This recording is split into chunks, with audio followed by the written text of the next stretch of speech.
Welcome to IK lectures. In this lecture, we will solve some important electrical objective questions. In question 1, we have given an RC circuit with R value 2 and C value 4. Find the time constant. So the time constant of an RC circuit can be found by multiplying R and C. The value of R is 2 and the value of C is 4. So it gives 8. So option D is correct. In question number 2, we have given an RL circuit with R value 2 and L value 4. We have to find the time constant of the RL circuit. The relation for finding the time constant of an RL circuit is L divided by R. The value of L is 4. The value of R is 2. It gives 2. So the correct answer is B. In question number 3, we have given an RC circuit with R value 2 and C value 4. The time required for the capacitor voltage to reach 63% of its steady state value. So we have an RC circuit which, and this is a DC source.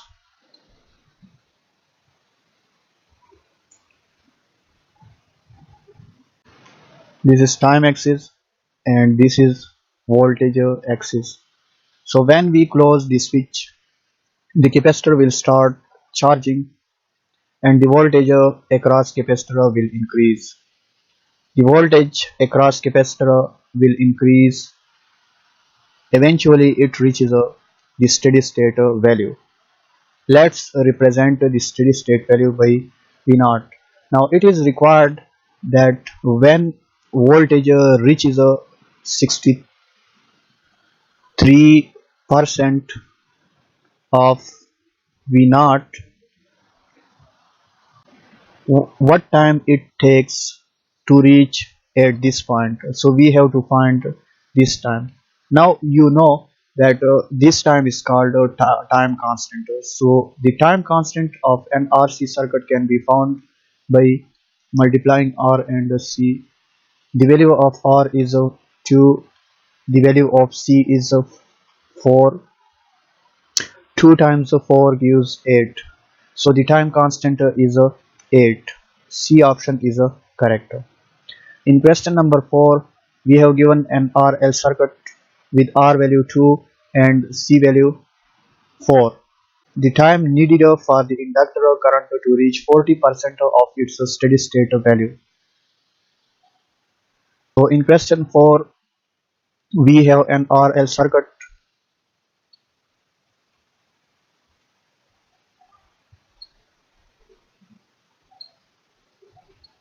we have applied a DC source. This is resistance and this is a inductor. Time axis and this is a current axis. When we apply the voltage, the current through the inductor increases with time in this form. Eventually it reaches the steady state value. Let's represent the steady state value by I naught.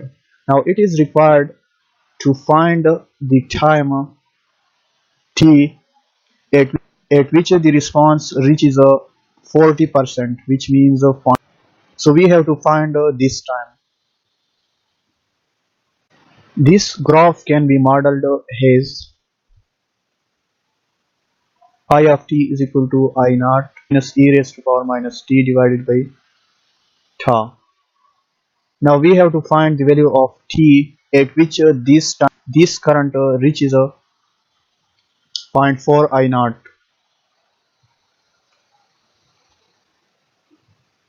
Let's cancel these I naught. Shift 1 towards left, we get point. Now let's take a natural log on both sides. we get minus t divided by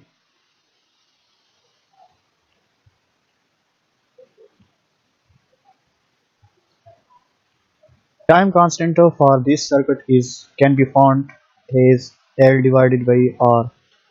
The value of L is 4, the value of R is 2.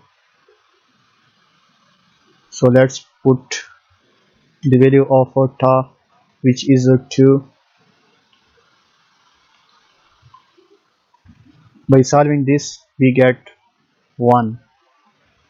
So in t is equal to 1 second, the response reaches 2.4 of I naught.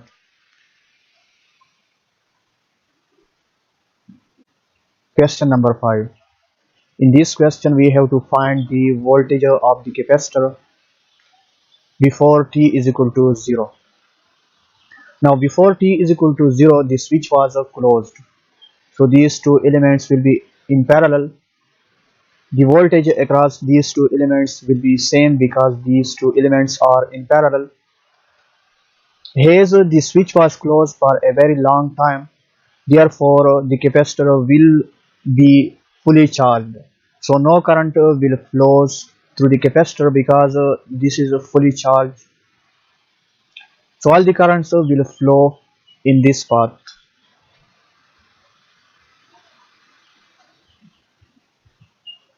As you can see that all the current follow this path.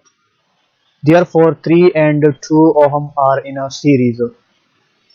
So by voltage divider rule, the voltage across 2 ohm will be by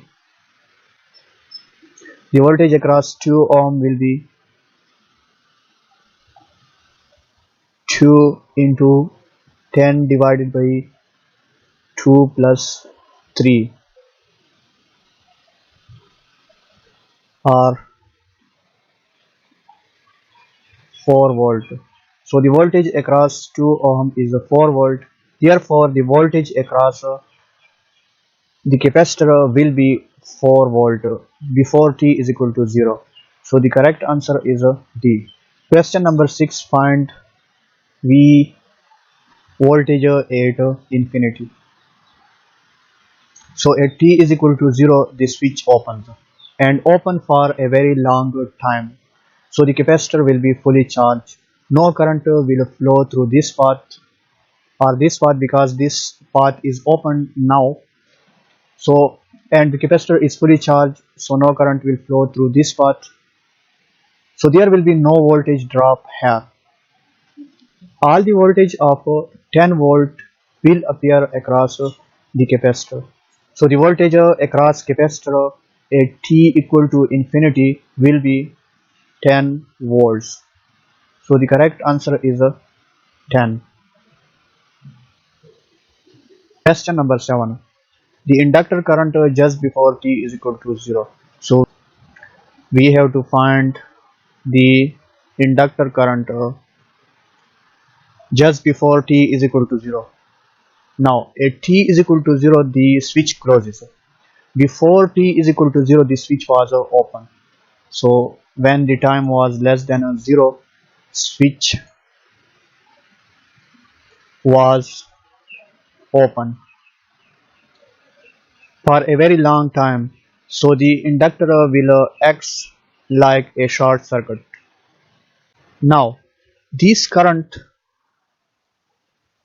divides between 2 ohm and since at t less than 0 the switch was open, so this path is open. So the current divides between this path and this path. We are finding the current along this path. So the current along this path will be by current divider rule 2 into 10 divided by 2 plus 3, which gives 4 ampere. So before t is equal to 0, when the switch was open, the current passing through the inductor is 4 ampere. So answer C is correct. In question 8, find I of infinity. We are going to find I of infinity. Now at t is equal to 0, the switch closes and remain closed for a very long time. So in this is instant the switch is closed. So all the current will pass through this path. As the switch closes, all the current will pass through this path. No current will pass through this path or this path. So when the switch closes, there will be no current passing through the inductor. So the current passing through the inductor at t equal to infinity will be 0. So correct answer is 0. Question number 9. If V1 is equal to 30 sine omega t plus 10 degree and V2 is equal to 20 sine omega t plus 50 degree, which of these statements are true? V1 leads V2, V2 leads V1, V2 lags V1, V1 lags V2.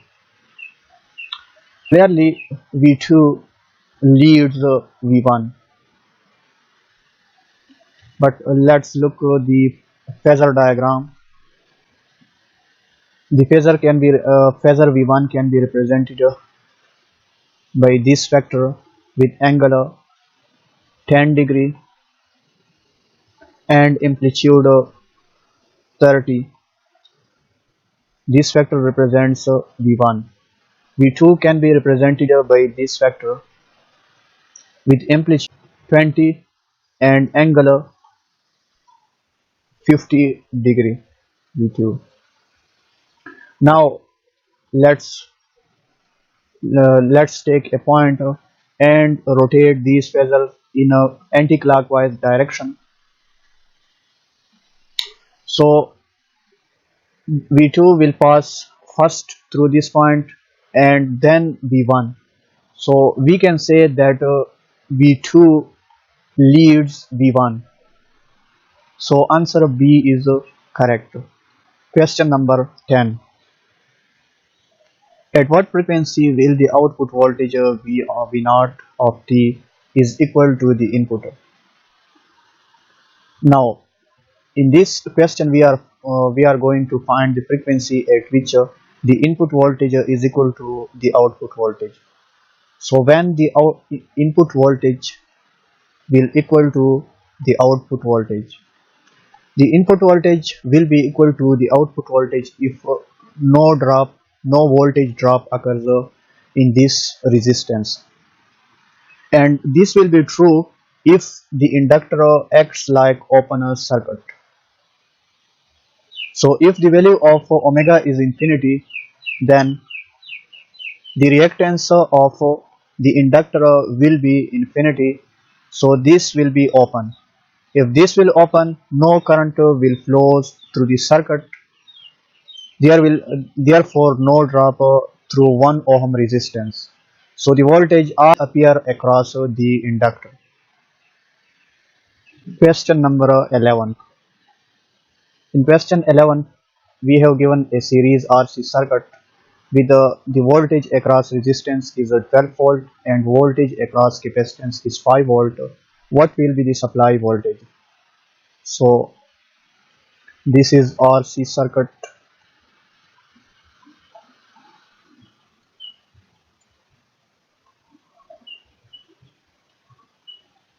The voltage across resistor is 12 volt and the voltage across capacitor is a 5 volt. We are going to find the supply voltage. Now by Phasor diagram, the voltage can be shown horizontally and the voltage VC can be shown in this way. This is the resultant of voltage, which is the voltage of the source. So the magnitude of the source voltage can be found by using the Pythagoras theorem, the R square plus VC square. Now let's put the values. VR and VC is a 5. This gives 160, which is a 13 volts. So the supply will will be 13 volt. Question number 12. A series RCLS circuit has R value 30, XC minus 50 and XL 90. The impedance of the circuit is, so we are going to find the impedance of the RLC circuit. Now for RC circuit, the impedance relation is can be written as R minus J XC, where Xc is the reactance of the capacitor. For RL circuit, the relation is R plus JXL. For R, the impedance for RLC circuit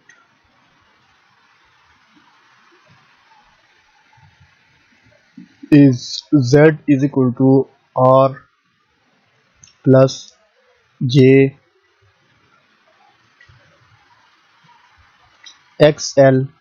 minus XC.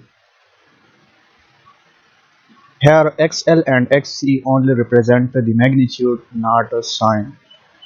So let's put the values.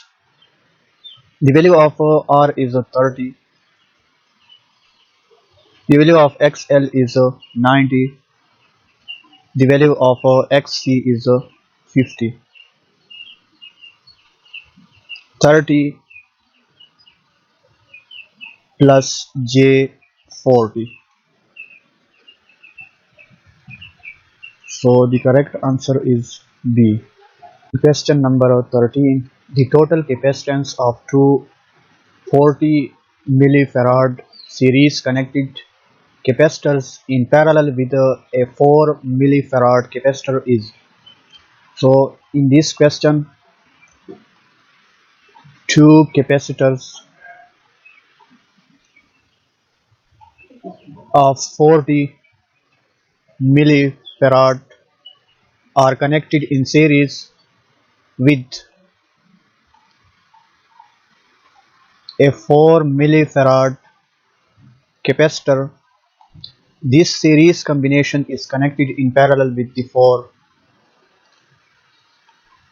We are going to find the equivalent capacitance, i.e. one capacitance which represent the effective value of this C equivalent. Now let's find the capacitance of the series combination. C1 is equal to, let's name this C1,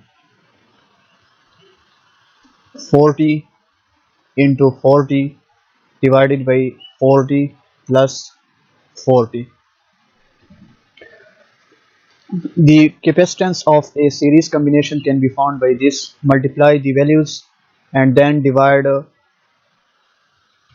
by the sum of the values. The result of this is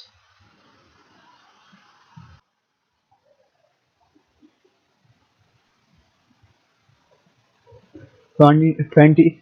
So the equivalent capacitance of this is 20. When the capacitors are in parallel, their values adds. Their values simply add. So the value of this capacitance is the resultant value of these two capacitor is 20 plus 4, which gives 24. So the correct answer is 24. Question number 14. In question number 14, we have given the figure. In this figure, if V is equal to sine 40 and I is equal to cos 40, the element is. So if we apply the voltage V is equal to sine 40, then the current will flow through this element, which is of the form cos 40. or it can be written as a sine 40 plus 90. We are going to identify this element, whether it is a resistive, capacitive, or inductive. Now, since the voltage is a sine 40 and the current is a sine 40 plus 90, the current leads, and in which element the current leads the voltage? Current will lead the voltage if the element is capacitor. So the correct answer is B.